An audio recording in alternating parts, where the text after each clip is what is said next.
baxışla bağlı sizdən bir şey soruşacağam. Mən bu barədə bir maarifləndirici videoda çəkmişdim ötən il. İnsanların əksəriyyəti məlumatsızdırlar texniki baxışla bağlı. Qanuni şəkildə nə cür gedib, ümumiyyətlə tələbləri bilmirlər, nələr tələb olunur onlardan və öz hüquqlarını bilmirlər.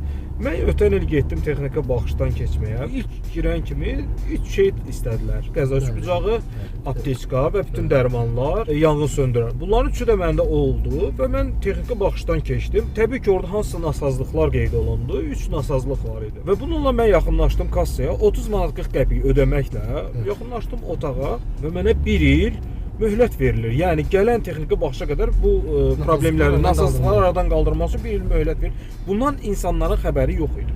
Elə başa düşürlər ki, nasazlıqlar çıxdısa, sən texniki baxışdan keçə bilmirsən. Texniki baxış dövrü bir prosesdir. Siyahı üzrə hansı nəzərdə tutulmuş texniki göstəricilərdə problemlər yaranırsa, o vətəndaşa təqdim olunur. Misal üçün deyirlər, işıq cihazlarında problem var və yaxud da ki, əynək sistemində hansısa problemimiz var. Yəni, o texniki olaraq siyah şəkildə ona təqdim olunur. Belə deyək də, diaqnostik olunur.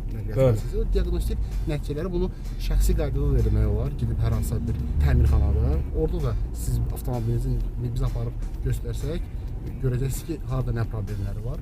Və həmin o problemləri də əslində ən müasir avadanlıqlarla bizdə texniki müayinə mərkəzlərində vətəndaşa təqdim olunur.